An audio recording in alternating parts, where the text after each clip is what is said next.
जय श्री हरि। हरे कृष्णा। आज के वीडियो में आप सुनेंगे गुरुवार बृहस्पति देव की पौराणिक व्रत कथा। प्राचीन समय की बात है। भारत में एक राजा राज्य करता था।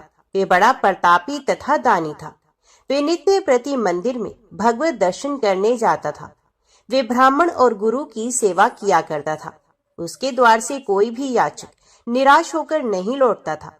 वे प्रत्येक गुरुवार को व्रत रखता एवं पूजन करता था। हर दिन गरीबों की सहायता करता था, परंतु ये सब बातें उसकी रानी को अच्छी नहीं लगती थी। वे ना तो व्रत करती और ना किसी को एक पैसा भी दान में देती थी। वे राजा से भी ऐसा करने को मना करती थी। एक समय की बात है कि राजा शिकार खेलने वन को चले गए। घर पर रानी और दासी थी। उस समय भगवान बृहस्पति देव साधु का वेश धारण कर राजा के दरवाजे पर भिक्षा मांगने के लिए आए। साधु ने रानी से भिक्षा मांगी तो वे कहने लगी कि हे साधु महाराज, मैं इस दान और पुण्य से तंग आ गई हूँ। इस कार्य के लिए तो मेरे पति देव ही बहुत है।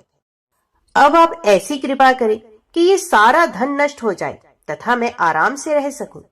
साधु रूपी बृहस्पति देव ने कहा कि हे देवी, तुम बड़ी विचित्र हो। संतान और धन से कोई दुखी नहीं होता है, इसको सभी चाहते हैं। पापी भी पुत्र और धन की इच्छा रखता है। अगर तुम्हारे पास धन अधिक है तो भूखे मनुष्यों को भोजन कराओ, पियाओ लगवाओ, ब्राह्मणों को दान दो, धर्मशालाएं बनवाओ, कुआं, तालाब, बावड़ी, बाग बगीचे आदि का निर्माण करवा दो तथा निर्धन की कुंवारी कन्याओं का विवाह करवा दो। साथ ही यज्ञ आदि क्रम करो।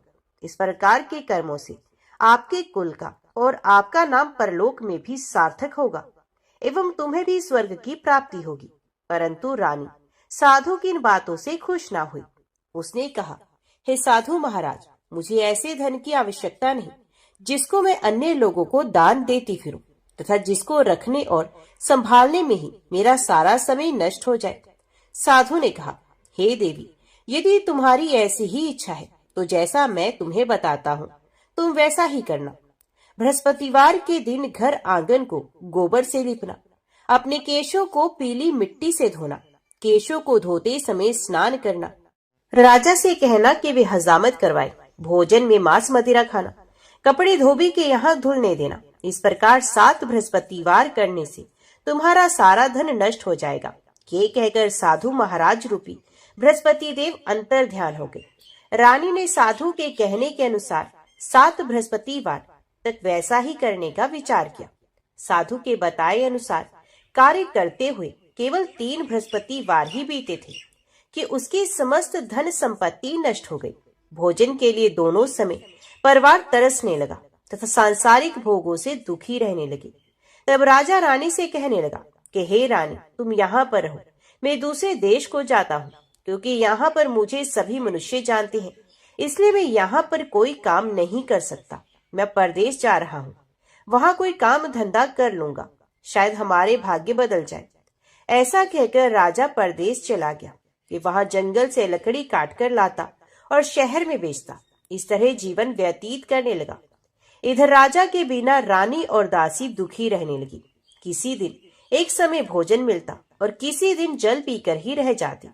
एक समय रानी और दासी को 7 दिन बिना भोजन के व्यतीत करने पड़े। तो रानी ने अपनी दासी से कहा कि हे दासी, यहाँ पास ही के नगर में मेरी बहन रहती है, वे बड़ी धनवान है, तो उसके पास जा और वहां से 5 से खाना मांग कर ले आ, जिससे कुछ समय के लिए गुजारा हो जाएगा। दासी रानी की बहन के पास गई। रानी की बहन उस समय पूजा कर रही थी। बृहस्पतिवार का दिन था। दासी ने रानी की बहन से कहा कि हे रानी, मुझे आपकी बहन ने भेजा है, मुझे 5 सेर भेजर दे दो। दासी ने ये बात अनेक बार कही, परंतु रानी की बहन ने कोई भी उत्तर नहीं दिया, क्योंकि वे उस समय बृहस्पतिवार की कथा सुन रही थी। जब दासी को रानी की बहन से कोई उत्तर नहीं मिला तो वे बहुत दुखी हुई। उसे क्रोध भी आया। वे लौटकर रानी से बोली, हे रानी, आपकी बहन बहुत ही घमंडी है, ये छोटे लोगों से बात भी नहीं करती। मैंने उससे कहा तो उसने कोई उत्तर नहीं दिया। मैं वापस चली आई। रानी बोली, हे दासी, उसका कोई दोष नहीं। जब बुरे दिन आते हैं तब कोई सहारा नहीं होता। अच्छे बुरे का पता विपत्ति में ही लगता है। जो ईश्वर की इच्छा होगी वही होगा। ये सब हमारे भाग्य का दोष है। उधर रानी की बहन ने सोचा कि मेरी बहन की दासी आई थी, परंतु मैं उससे नहीं बोली, इससे वे बहुत दुखी हुई होगी। अतः कथा सुन और भगवान विष्णु का पूजन समाप्त कर वे अपनी बहन के घर आई और कहने लगी कि हे बहन, मैं बृहस्पतिवार का व्रत कर रही थी। तुम्हारी दासी हमारे घर पर आई थी, परंतु जब तक कथा होती है तब तक हम लोग ना उठते हैं ना बोलते हैं, इसलिए मैं नहीं बोली। कहो दासी क्यों गई थी? रानी बोली, बहन, हमारे घर में अनाज नहीं था। वैसे तुमसे कोई बात छिपी नहीं, इस कारण मैंने दासी को तुम्हारे पास 5 सेर भेजर लेने के लिए भेजा था। रानी की बहन बोली, बहन देखो, बृहस्पति भगवान सबकी मनोकामना पूर्ण करते हैं। देखो शायद तुम्हारे घर में ही अनाज रखा हो।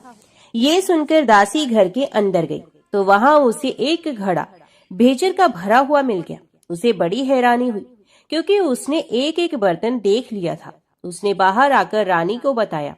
दासी अपनी रानी से कहने लगी, हे रानी देखो, वैसे हमको जब अन्न नहीं मिलता तो हम रोज ही व्रत करते हैं।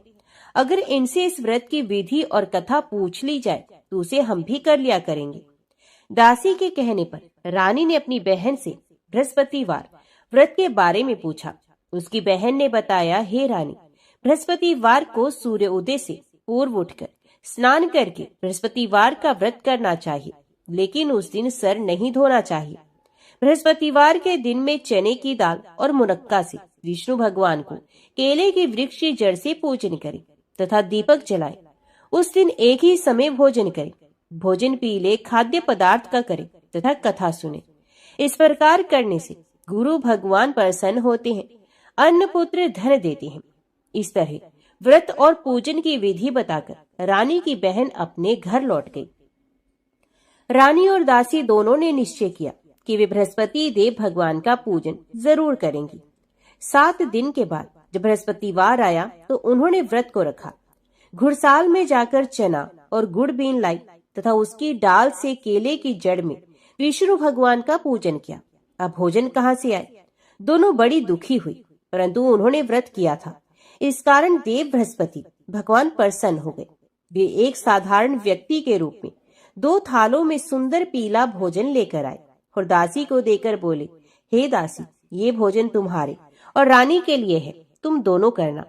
दासी भोजन पाकर बड़ी प्रसन्न हुई और रानी से बोली, रानी जी भोजन कर लो। रानी को भोजन आने के बारे में कुछ पता नहीं था, इसलिए वे दासी से बोली, जा तू ही भोजन कर, क्योंकि तू हमारी व्यर्थ में हंसी उड़ाती है। दासी बोली, एक व्यक्ति अभी भोजन दे गया है। रानी कहने लगी, वे भोजन तेरे लिए ही दे गया है, तू ही भोजन कर। दासी ने कहा, वे व्यक्ति हम दोनों के लिए 2 थालों में भोजन दे गया है, इसलिए मैं और आप दोनों ही साथ साथ भोजन करेंगे। फिर दोनों ने गुरु भगवान को नमस्कार कर भोजन प्रारंभ किया। उसके बाद से वे प्रत्येक बृहस्पतिवार को गुरु भगवान का व्रत और पूजन करने लगी। बृहस्पति भगवान की कृपा से उनके पास धन हो गया, परंतु रानी फिर पहले की तरह ही आलस्य करने लगी। तब दासी बोली, देखो रानी, तुम पहले भी इसी प्रकार आलस्य करती थी, तुम्हें धन के रखने में कष्ट होता था, इसी कारण सभी धन नष्ट हो गया।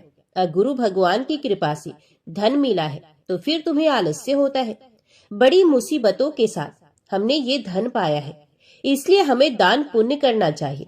तुम भूखे मनुष्य को भोजन करवाओ, प्याऊ लगवाओ, ब्राह्मणों को दान दो, कुआं तालाब बावड़ी आदि का निर्माण करवाओ, मंदिर पाठशाला बनवाकर दान दो, कुंवारी कन्याओं का विवाह करवा दो। धन को शुभ कार्यों में खर्च करो, जिससे तुम्हारे कुल का यश बढ़े तथा स्वर्ग प्राप्त हो और पितृ प्रसन्न हो। दासी की बात मानकर रानी ने इसी प्रकार के कर्म करने शुरू किए, जिससे उनका काफी यश फैलने लगा। एक दिन रानी और दासी आपस में विचार करने लगी कि ना जाने राजा किस दशा में होंगे, उनकी कोई खोज खबर भी नहीं है। उन्होंने श्रद्धा पूर्वक गुरु बृहस्पति भगवान से प्रार्थना की कि राजा जहाँ कहीं भी हो शीघ्र वापस आ जाए। उधर राजा परदेश में बहुत दुखी रहने लगा। वे प्रतिदिन जंगल से लकड़ी बीनकर ले आता और उसे शहर में बेचकर अपने दुखी जीवन को बड़ी कठिनता से व्यतीत करता।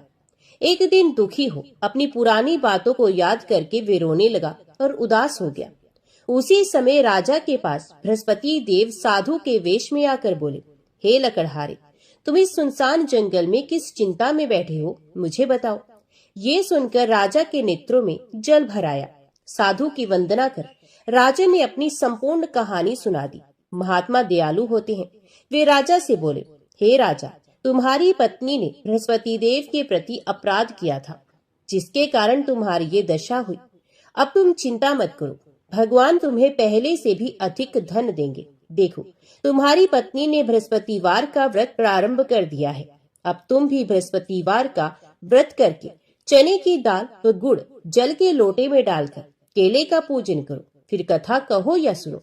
भगवान तुम्हारी सब कामनाओं को पूर्ण करेंगे। साधु की बात सुनकर राजा बोला, हे प्रभु, लकड़ी बेचकर तो इतना पैसा भी नहीं बचता जिसे भोजन के उपरांत कुछ बचा सकूं। मैंने रात्रि में अपनी रानी को व्याकुल देखा है। मेरे पास कोई साधन नहीं जिससे उसका समाचार जान सकूं। फिर मैं कौन सी कहानी कहूं, ये भी मुझको मालूम नहीं। साधु ने कहा, हे राजा, मन में बृहस्पति भगवान की पूजन व्रत का निश्चय करो, वे स्वयं तुम्हारे लिए कोई राह बना देंगे। बृहस्पतिवार के दिन तुम रोजाना की तरह लकड़ियां लेकर शहर में जाना। तुम्हें रोज से 2 गुना धन मिलेगा, जिससे तुम भलीभांति भोजन कर लोगे तथा बृहस्पति देव की पूजा का सामान भी आ जाएगा। जो तुमने बृहस्पतिवार की कहानी के बारे में पूछा है, वे इस प्रकार है। प्राचीन काल में एक ब्राह्मण था। वे बहुत निर्धन था। उसके कोई भी संतान नहीं थी। उसकी स्त्री बहुत ही मलिनता के साथ रहती थी। वो ना तो स्नान करती, ना ही किसी देवता का पूजन करती। इस कारण ब्राह्मण देवता बहुत दुखी रहते थे। बेचारे बहुत कुछ कहते थे, किंतु उसका कोई परिणाम नहीं निकला। भगवान की कृपा से ब्राह्मण के घर में एक कन्या का जन्म हुआ। कन्या समय के साथ बड़ी होने लगी। वे कन्या प्रातः काल में स्नान करके भगवान विष्णु का जप करती थी। कन्या ने बृहस्पतिवार का व्रत भी नियम पूर्वक करना प्रारंभ कर दिया। पूजा पाठ समाप्त होने पर पाठशाला जाती तो अपनी मुट्ठी में जौ भर के ले जाती और पाठशाला के मार्ग में डालती जाती। लौटते समय वही जौ स्वर्ण के हो जाते तो उनको बीनकर घर ले आती। एक दिन वह कन्या सूप में उन सोने के जौ को फटक कर साफ कर रही थी। तभी कन्या की माँ ने देख लिया और कहा कि हे बेटी, सोने के जौ को फटकने के लिए तो सोने का सूप भी होना चाहिए।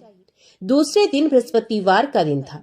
कन्या ने व्रत रखा और बृहस्पति देव से प्रार्थना की कि हे बृहस्पति देव, मुझे सोने का सूप दे दो। बृहस्पति देव ने उसकी प्रार्थना स्वीकार की। फिर रोजाना की तरह वे कन्या जो फैलाती हुई पाठशाला चली गई। पाठशाला से लौटकर जब वे नित्य की भांति जो बीन रही थी तो बृहस्पति देव की कृपा से उसे सोने का सूप मार्ग में पड़ा हुआ मिला। उस सोने के सूप को वे घर ले आई और उसे जो साफ करने लगी, परंतु उसकी माँ का वही ढंग रहा। एक दिन की बात है, जब कन्या सोने के सूप में जो साफ कर रही थी, उसी समय जिस नगर में कन्या और उसका परिवार रहता था, उसी नगर का राजकुमार उसके घर के पास से निकला। कन्या के रंग और रूप को देखकर वे कन्या पर मोहित हो गया। जब वह अपने राजमहल में आया तो वह बहुत उदास हो गया, बिना भोजन किए ही लेट गया। राजा को जब राजकुमार द्वारा अन्न जल त्यागने का समाचार ज्ञात हुआ तो अपने मंत्रियों के साथ वे राजकुमार के पास गया और पूछा कि हे पुत्र, तुम्हें किस बात का दुख है और तुमने भोजन क्यों त्याग दिया है?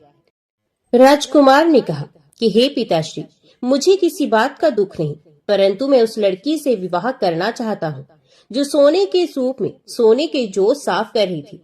राजा ने कहा कि राजकुमार, आप उस कन्या का नाम और पता बताओ, मैं निश्चित रूप से तुम्हारा विवाह उसी कन्या से करवा दूंगा। राजकुमार ने राजा को उस लड़की के घर का पता बता दिया। मंत्री उस लड़की के घर गया। मंत्री ने ब्राह्मण के समक्ष राजा की ओर से निवेदन किया। कुछ ही दिन के बाद ब्राह्मण की कन्या का विवाह राजकुमार के साथ संपन्न हो गया। कन्या के घर से जाते ही ब्राह्मण के घर में पहले की ही भांति गरीबी का निवास हो गया। अब भोजन के लिए अन्न भी बड़ी मुश्किल से मिलता था। एक दिन दुखी होकर ब्राह्मण अपनी पुत्री से मिलने गया। बेटी ने पिता की अवस्था को देखा और अपनी माँ का हाल पूछा। ब्राह्मण ने सभी हाल कह सुनाया। कन्या ने बहुत सा धन देकर अपने पिता को विदा किया, लेकिन कुछ दिन के बाद फिर वही हाल हो गया।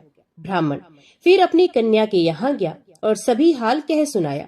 पुत्री बोली, हे पिताजी, आप माता जी को यहाँ ले आइए, मैं उन्हें वे विधि बता दूंगी जिससे आपकी सारी गरीबी दूर हो जाएगी। ब्राह्मण देवता अपनी स्त्री को साथ लेकर अपनी पुत्री के पास राजमहल में पहुंचे तो पुत्री अपनी माँ को समझाने लगी कि हे माँ, तुम प्रातः काल स्नान आदि करके भगवान विष्णु की पूजा करो तो घर की सब दरिद्रता और कष्ट दूर हो जाएंगे। परंतु उसकी माँ ने उसकी एक भी बात नहीं मानी। वे पहले की ही तरह प्रातः काल उठकर अपनी पुत्री की बची जूठन को खा लेती थी। एक दिन उसकी पुत्री को बहुत गुस्सा आया। उसने अपनी माँ को एक कोठरी में बंद कर दिया। प्रातः काल में अपनी माँ को कोठरी से बाहर निकालकर स्नान आदि के द्वारा पूजा पाठ करवाया तो उसकी माँ की बुद्धि ठीक हुई। इसके बाद उसकी माँ भी नियम से नित्य पूजा पाठ करने लगी और प्रत्येक बृहस्पतिवार को व्रत करने लगी। इस व्रत के प्रभाव से मृत्यु के बाद वे स्वर्ग को गई। ये ब्राह्मण भी सुख पूर्वक इस लोक का सुख भोग कर स्वर्ग को प्राप्त हुआ। इस तरह कहानी कहकर साधु बने देवता वहां से अंतर ध्यान हो गए। धीरे धीरे समय व्यतीत होने पर फिर बृहस्पतिवार का दिन आया। राजा जंगल से लकड़ी काटकर शहर में बेचने गया। उसे उस दिन और दिनों से अधिक धन मिला। लकड़हारा बने राजा ने चना गुड़ आदि लाकर बृहस्पतिवार का व्रत किया। उस दिन से उसके सभी कलेश दूर हो गए। परंतु जब अगले बृहस्पतिवार का दिन आया तो लकड़हारा बना राजा बृहस्पतिवार का व्रत करना भूल गया। इस कारण बृहस्पति भगवान नाराज हो गए। उस दिन उस नगर के राजा ने विशाल यज्ञ का आयोजन किया था तथा अपने समस्त राज्य में घोषणा करवा दी कि सभी राजमहल में भोजन करने आए, कोई अपने घर में खाने के लिए चूल्हा ना जलाए। इस आज्ञा को जो नहीं मानेगा उसको फांसी दे दी जाएगी। राजा की आज्ञा अनुसार राज्य के सभी वासी राजा के भोज में सम्मिलित हुए, लेकिन लकड़हारा कुछ देर से पहुंचा, इसलिए राजा उसको अपने साथ महल में ले गए। जब राजा लकड़हारे को भोजन करा रहे थे तो रानी की दृष्टि उस खूंटी पर पड़ी जिस पर रानी का हार लटका हुआ था। उसे हार खूंटी पर लटका दिखाई नहीं दिया। रानी को निश्चय हो गया कि मेरा हार इस लकड़हारे ने चुराया है। उसी समय सैनिक बुलवाकर लकड़हारे को जेल में डलवा दिया गया। लकड़हारा जेल में विचार करने लगा कि ना जाने कौन से पूर्व जन्म के कर्म से मुझे ये दुख प्राप्त हुआ, और जंगल में मिले उस साधु को याद करने लगा। उसी समय बृहस्पति देव साधु के रूप में प्रकट हो गए और कहने लगे, अरे मूर्ख, तुमने बृहस्पति देव का व्रत और पूजा नहीं की और सुख में उन्हें भूल गए, इसी कारण तुझे ये दुख प्राप्त हुआ। अब चिंता मत कर, बृहस्पतिवार के दिन जेल खाने के दरवाजे पर तुझे 4 पैसे पड़े मिलेंगे। उनसे तुम बृहस्पतिवार की पूजा करना तो तुम्हारे सभी कष्ट दूर हो जाएंगे। अगले बृहस्पतिवार उसी जेल के दरवाजे पर 4 पैसे पड़े मिले। राजा ने पूजा का सामान मंगवाकर कथा कही और प्रसाद बांटा। उसी रात्रि में बृहस्पति देव ने उस नगर के राजा के स्वप्न में आकर उससे कहा, हे राजा, तूने जिसे जेल में बंद किया है उसे कल छोड़ देना, वे निर्दोष है। राजा प्रातःकाल उठा और खूंटी पर हार टंगा देकर लकड़हारे को बुलाकर उस लकड़हारे से क्षमा मांगी और लकड़हारे बने राजा के योग्य सुंदर वस्त्र आभूषण भेंट कर उसे विदा किया। उस साधु की आज्ञा अनुसार राजा अपने नगर को चला गया। राजा जब नगर के निकट पहुंचा उसे बड़ा ही आश्चर्य हुआ। नगर में पहले से अधिक बाग, तालाब, कुएं और बहुत सी धर्मशालाएं, मंदिर आदि बने हुए थे। राजा ने नगर के एक व्यक्ति से पूछा कि ये किसका बाग और धर्मशाला है। तब नगर के उस व्यक्ति ने बताया, ये सब इस राज्य की रानी और दासी द्वारा बनाए गए हैं। राजा को आश्चर्य हुआ और गुस्सा भी आया कि उसकी अनुपस्थिति में रानी के पास धन कहाँ से आया होगा। जब रानी ने ये खबर सुनी कि राजा आ रहे हैं तो उसने अपनी दासी से कहा कि हे दासी देख, राजा हमको कितनी बुरी हालत में छोड़कर गए थे। ये हमारी ऐसी हालत देखकर लौट ना जाए, इसलिए तू दरवाजे पर खड़ी हो जा। रानी की आज्ञा अनुसार दासी दरवाजे पर खड़ी हो गई और जब राजा आए तो उन्हें अपने साथ महल में ले आई। तब राजा ने क्रोध करके अपनी तलवार निकाली और पूछने लगा, बताओ ये धन तुम्हें कैसे प्राप्त हुआ। तब रानी ने सारी कथा कह सुनाई। राजा ने निश्चय किया कि मैं रोजाना दिन में 3 बार कहानी कहा करूंगा और रोज व्रत किया करूंगा अब हर समय राजा के दुपट्टे में चने की दाल बंधी रहती तथा दिन में 3 बार कथा कहता। एक रोज राजा ने विचार किया कि चलो अपनी बहन के यहाँ हुआ। इस तरह का निश्चय कर राजा घोड़े पर सवार हो अपनी बहन के यहाँ चल दिया। मार्ग में उसने देखा कि कुछ आदमी एक मुर्दे को लिए जा रहे हैं। उन्हें रोककर राजा कहने लगा, अरे भैया, मेरी बृहस्पतिवार की कथा सुन लो। वे लोग बोले, लो, हमारा तो आदमी मर गया है, इसको अपनी कथा की पड़ी है। परंतु कुछ आदमी बोले, अच्छा कहो, हम तुम्हारी कथा भी सुनेंगे। राजा ने दाल निकाली और कथा कहना शुरू किया। जब कथा आधी हुई तो मुर्दा हिलने लगा और जब कथा समाप्त हुई तो राम राम करके वे मुर्दा खड़ा हो गया। राजा आगे बढ़ा। उसे चलते चलते शाम हो गई। आगे मार्ग में उसे एक किसान खेत में हल चलाता मिला। राजा ने उससे कथा सुनने का आग्रह किया, लेकिन वे नहीं माना। राजा आगे चल पड़ा। राजा के हटते ही बैल पछाड़ खाकर गिर गए तथा किसान के पेट में बहुत जोर से दर्द होने लगा। उसी समय किसान की माँ रोटी लेकर आई। उसने जब देखा तो अपने पुत्र से सब हाल पूछा। बेटे ने सभी हाल बता दिया। बुढ़िया दौड़ी दौड़ी उस घुड़सवार के पास पहुंची और उससे बोली, मैं तेरी कथा सुनूंगी, तू अपनी कथा मेरे खेत पर ही चलकर कहना। राजा ने लौटकर बुढ़िया के खेत पर जाकर कथा कही, जिसके सुनते ही बैल खड़े हो गए तथा किसान के पेट का दर्द भी बंद हो गया। राजा अपनी बहन के घर पहुंच गया। बहन ने भाई की खूब मेहमानी की। दूसरे रोज प्रातःकाल राजा जागा तो वे देखने लगा कि सब लोग भोजन कर रहे हैं। राजा ने अपनी बहन से जब पूछा, ऐसा कोई मनुष्य है जिसने भोजन ना किया हो, जो मेरी बृहस्पतिवार की कथा सुन ले? बहन बोली, हे भैया, ये देश ऐसा ही है। यहाँ लोग पहले भोजन करते हैं, बाद में कोई अन्य काम करते हैं। फिर एक कुम्हार के घर में गई, जिसका लड़का बीमार था। उसे मालूम हुआ कि उसके यहाँ 3 दिन से किसी ने भोजन नहीं किया है। रानी ने अपने भाई की कथा सुनने के लिए कुम्हार से कहा। वे तैयार हो गया। राजा ने जाकर बृहस्पतिवार की कथा कही, जिसको सुनकर उसका लड़का ठीक हो गया। अब तो राजा की पूरे राज्य में प्रशंसा होने लगी। एक दिन राजा ने अपनी बहन से कहा कि हे बहन, मैं अब अपने घर जाऊंगा, तुम भी तैयार हो जाओ। राजा की बहन ने अपनी सास से अपने भाई के साथ जाने की आज्ञा मांगी। सास बोली, हाँ चली जा, मगर अपने लड़कों को मत ले जाना, क्योंकि तेरे भाई की कोई संतान नहीं होती। बहन ने अपने भाई से कहा, हे भैया, मैं तो चलूंगी, मगर कोई बालक नहीं जाएगा। अपनी बहन को भी छोड़कर दुखी मन से राजा अपने नगर को लौट आया। राजा ने अपनी रानी से सारी कथा बताई और बिना भोजन किए बिछैया पर लेट गया। रानी बोली, हे प्रभु, बृहस्पति देव ने हमें सब कुछ दिया है, ये हमें संतान भी अवश्य देंगे। उसी रात बृहस्पति देव ने राजा को स्वप्न में कहा, हे राजा, उठ, सभी सोच त्याग दे, तेरी रानी गर्भवती है। राजा को ये जानकर बड़ी खुशी हुई। 9वें महीने रानी के गर्भ से एक सुंदर पुत्र पैदा हुआ। तब राजा बोला, हे रानी, स्त्री बिना भोजन के रह सकती है, परंतु बिना कहे नहीं रह सकती। जब मेरी बहन आए तो तुम उससे कुछ मत कहना। रानी ने हाँ कर दी। जब राजा की बहन ने ये शुभ समाचार सुना तो वे बहुत खुश हुई तथा बधाई लेकर अपने भाई के यहाँ आई। रानी ने तब उसे आने का उलाहना दिया। जब भाई अपने साथ ला रहे थे तब टाल गई, उनके साथ नहीं आई और आज अपने आप ही भागी भागी बिना बुलाए ही आ गई। तो राजा की बहन बोली, मैं इस प्रकार ना कहती तो तुम्हारे घर औलाद कैसे होती। बृहस्पति देव सभी की कामनाएं पूरी करते हैं।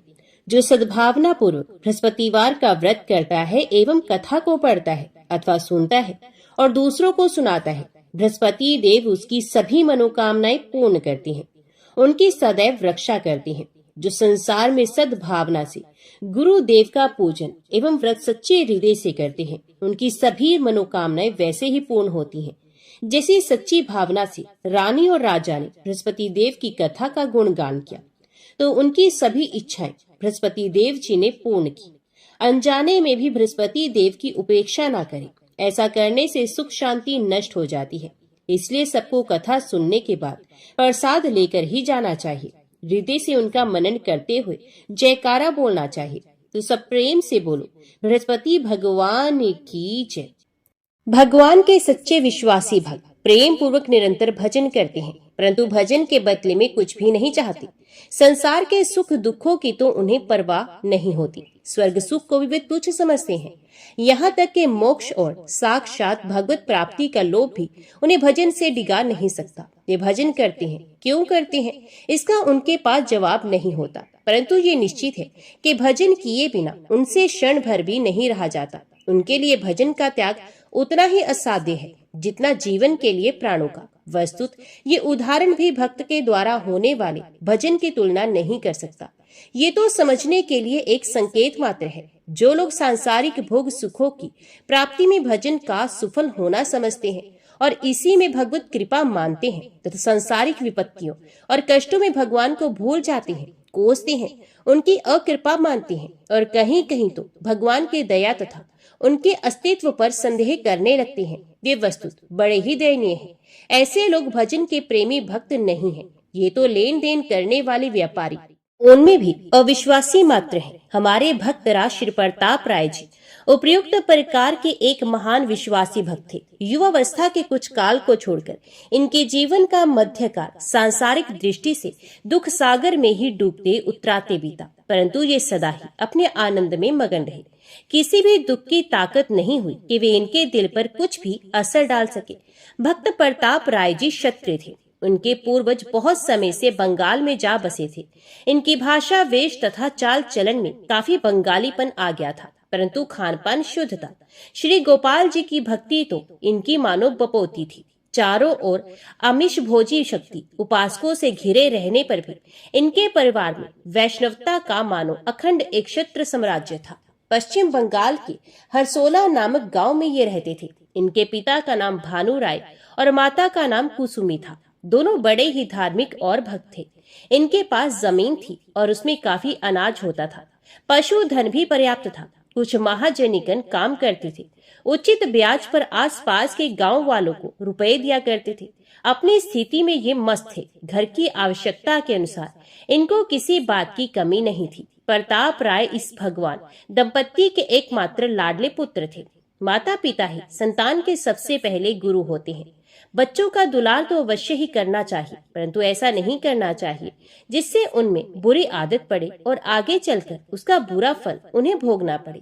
प्रताप राय के माता पिता इस विषय में बड़े सावधान थे। 2 बहनों के बीच में प्रताप एक ही लड़के थे। माता पिता के हृदय के परम धन थे, परंतु उन्होंने उनमें एक भी बुरी आदत नहीं पड़ने दी। माता पिता के शिक्षा के प्रभाव से वे सवेरे उठते, भगवान का स्मरण करते, माता पिता के चरणों में प्रणाम करते, नहा धोकर तुलसी का पौधा सींचते, घर में ठाकुर जी के दर्शन करते, कुछ जप करते, तब सवेरे का व्यालू करते, सबसे मीठा और विनय के साथ बोलते, हठ नहीं करते, माता पिता के सामने कभी नहीं बोलते। प्रताप जैसे देखने में सुंदर थे, वैसे ही बल्कि उससे कहीं अधिक हृदय से और बर्ताव में सुंदर थे। उनसे जो एक बार बात कर लेता वही मुग्ध हो जाता।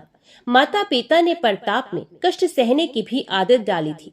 धूप वर्षा सहना, जाड़े में बिना कपड़े के रह जाना, हाथ से सब काम कर लेना, बहनों से ईर्ष्या ना करना, कपड़े गहने के लिए कभी ना ललचाना, बहुत सादे और मोटे कपड़े पहनने में आनंद मानना, जीभ के स्वाद और शरीर की सजावट से घृणा करना, शौकीनी बिल्कुल ना जानना और किसी भी काम के करने में ना लजाना उनके खास गुण थे।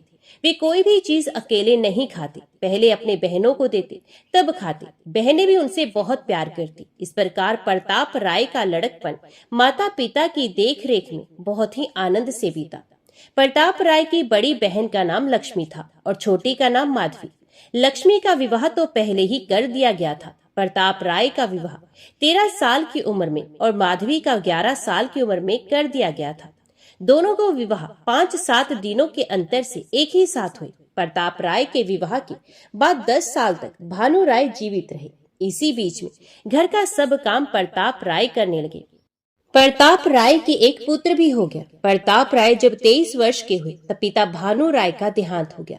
पिता की मृत्यु से यद्यपि प्रताप राय के सर का छत्र ही टूट गया, परंतु उनकी विलक्षण विषय विरक्ति तथा भक्ति निष्ठा ने उनको दुखी होने नहीं दिया। उन्होंने सोचा, संसार में स्थिर क्या है, जो जन्मा उसकी मृत्यु अवश्यंभावी है। संसार के सभी संयोग वियोग को साथ लिए ही आते हैं। आत्मा अमर है, कभी मरता नहीं, और अनित्य तथा क्षणभंगुर शरीर स्थायी रहता नहीं, फिर चिंता किस बात की। पिताजी भगवान के भक्त थे। भगवान का नाम जप करते करते पिताजी ने इतनी आसानी से शरीर छोड़ दिया मानो अंग से सूखे फूलों की माला उतार दी हो। उन्हें कोई कष्ट हुआ ही नहीं। मरने में कष्ट तो उनको होता है जिनका मन भोगों में फंसा होता है, जो भगवान के दयापूर्ण विधान में विश्वास नहीं करते तथा जो देह को ही आत्मा मानते हैं। पिताजी तो भगवान के अत्यंत विश्वासी भक्त थे तथा आत्मनिष्ठ थे। उन्हें मरण क्लेश क्यों होने लगा? वे भगवान के धाम में पधारे हैं, इसमें उन्हें बड़ा आनंद प्राप्त हुआ होगा। उनके इस आनंद से सर्वार्थवश द्वेष करके मैं क्यों अपनी नीचता प्रकट करूं? इस प्रकार के विचारों से प्रताप राय ने पितृ वियोग की महान दुख को सहज ही सह लिया। अब घर परिवार का सारा भार प्रताप राय पर आ पड़ा। वे घर का सब काम करते थे, परंतु जैसे भोगासक्त विषयी मनुष्य का चित्त निरंतर निष्कपट भाव में विश्व में लगा रहता है, वैसा ही उनका चित्त सदा सर्वदा श्री भगवान के स्वरूप चिंतन में लगा रहता था। वे चंपा के बगीचे में चंचरीक की तरह निर्लिप्त भाव से सब काम करते थे। कुछ समय बाद माता कुसुमी का भी ध्यान हो गया।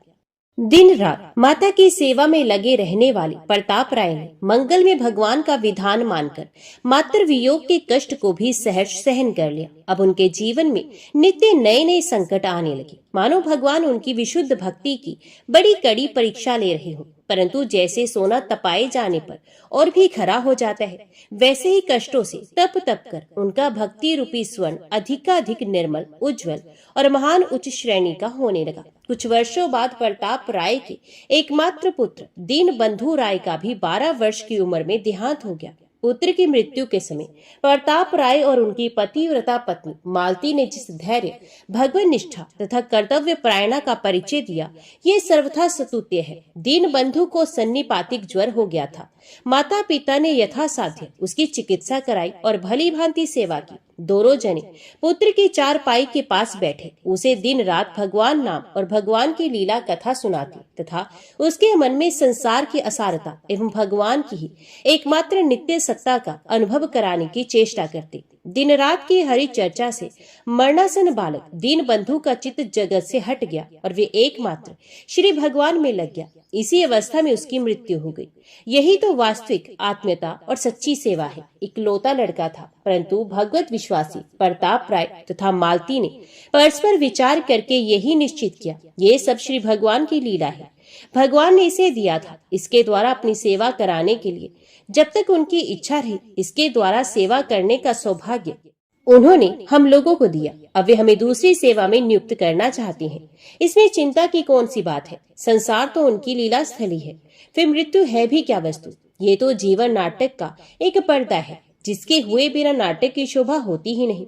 आत्मा मरता नहीं, शरीर रहता नहीं, मिलना बिछुड़ना, संबंध होना टूटना, ये सब इस खेल के अंग हैं। फिर रोना किस बात का? इस प्रकार निश्चय करके वे दोनों प्रसन्नता के साथ भगवान के भजन में लग गए। लोग उनकी स्थिति को देखकर चकित रह जाते।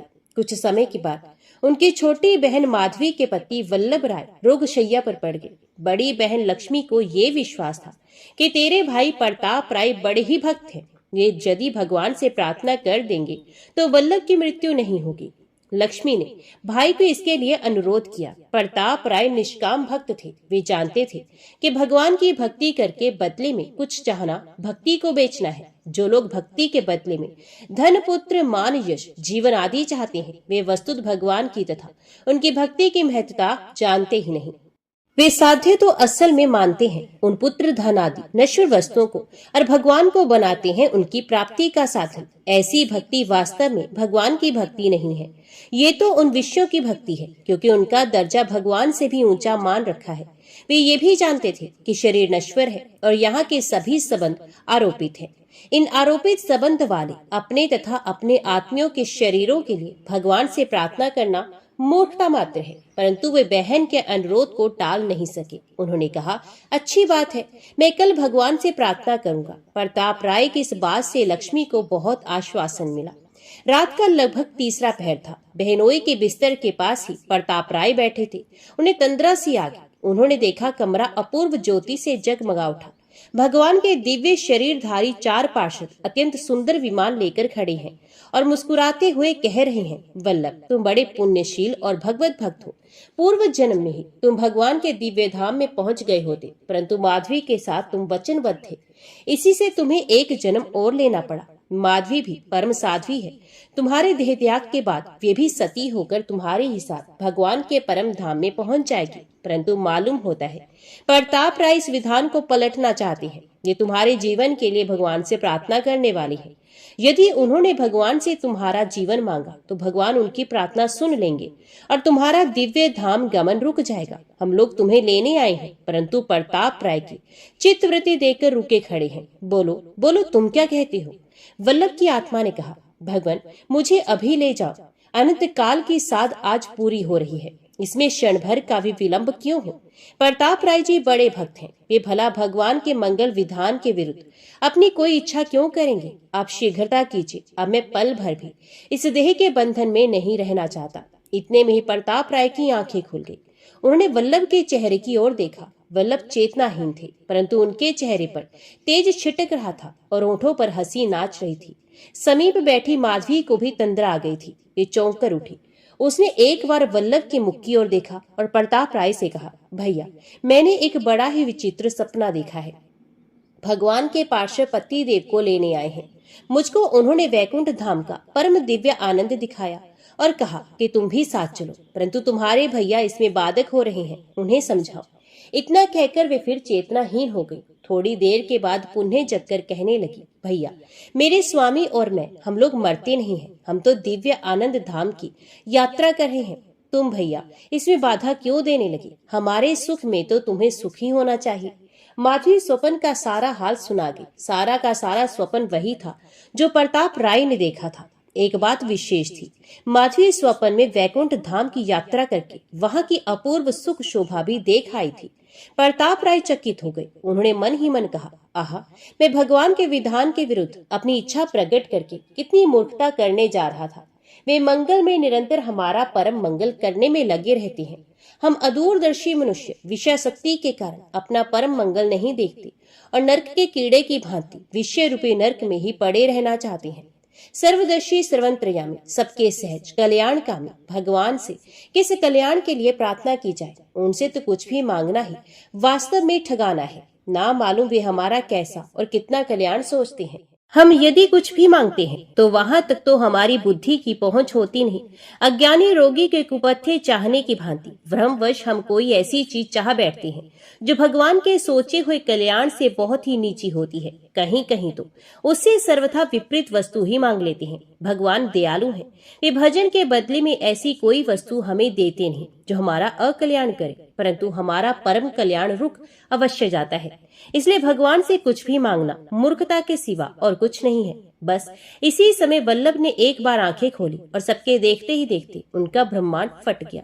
उसी के साथ मुख से ओंकार का उच्चारण हुआ और प्राण निकल गए। माधवी पति के साथ सती हो गई। बहन बहनोई की इस प्रकार की मृत्यु देखकर प्रताप राय को बड़ी प्रसन्नता हुई। पहले कहा जा चुका है प्रताप राय के यहाँ महाजनी का काम भी होता है। उनका ये कार्य भी एक प्रकार से लोक सेवा का ही साधन था। लोक सेवा के निमित्त से भगवत सेवा तो प्रधान लक्ष्य था ही। आसपास के गांव में किसी को रुपए की जरूरत होती तो वे अपनी कोई चीज लेकर इनके पास आता। इनके पास रुपए होते तो वे जितना मांगता उतने ही देते। एक कोठरी थी, उसमें एक लोहे का संदूक था। उसमें वे अपने ही हाथों अपनी चीज रख जाता। जब रुपए वापस लेने होते तो आकर अपनी चीज ले जाता और ब्याज समेत रुपए दे जाता। प्रताप राय इस बात का ख्याल अवश्य रखते कि ब्याज के नाम पर किसी की अधिक रकम तो उनके यहाँ नहीं आ गई। अधिक होती तो वे लौटा देते, बहुत कम ब्याज लेते।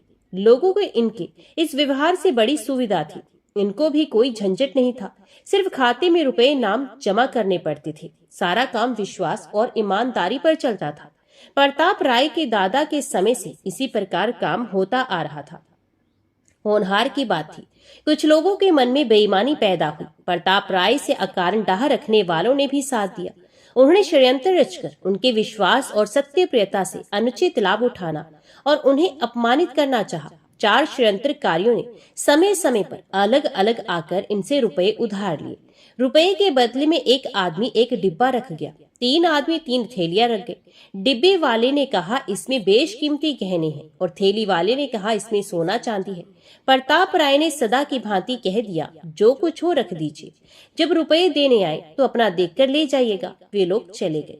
कुछ समय के बाद डिब्बे वाले ने आकर रुपए देकर कहा, ये रुपए और ब्याज लीजिए, मैं अपना गहने का डिब्बा ले जाता हूँ। प्रताप राय ने रुपए लेकर जमा कर लिए और कहा, ले जाइए। उसने जाकर डिब्बा निकाला और उसने प्रताप राय के सामने लाकर खोला। खोलते ही बोला, गजब हो गया, मैंने तो तुमको भला आदमी और ईमानदार समझ रखा था, तुम तो बड़े बेईमान और नीच निकले। मेरा गहना निकालकर बदले में कंकड़ भर दिए हैं। वाह, इसलिए भगवान के भक्त बने फिरते हो और सत्य की मूर्ति बने रहती हो। पाखंडी कहेंगे, लाओ मेरा गहना दो, नहीं तो वे मजा चखाऊंगा कि कई दिन याद रखोगी।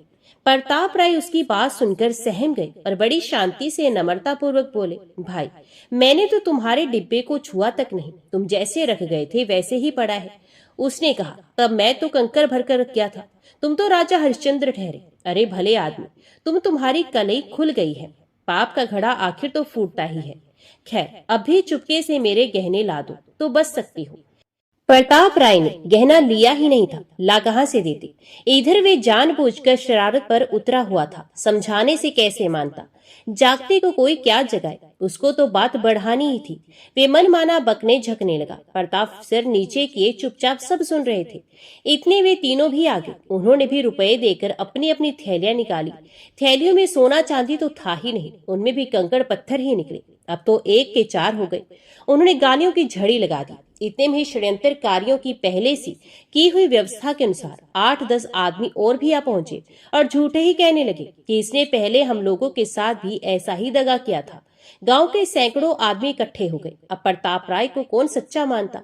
उस समय बंगाल में मुसलमानों का राज्य था। काजी के पास फरियाद हुई, उसे कुछ लोभ दे दिया गया, न्याय का नाटक रचा गया।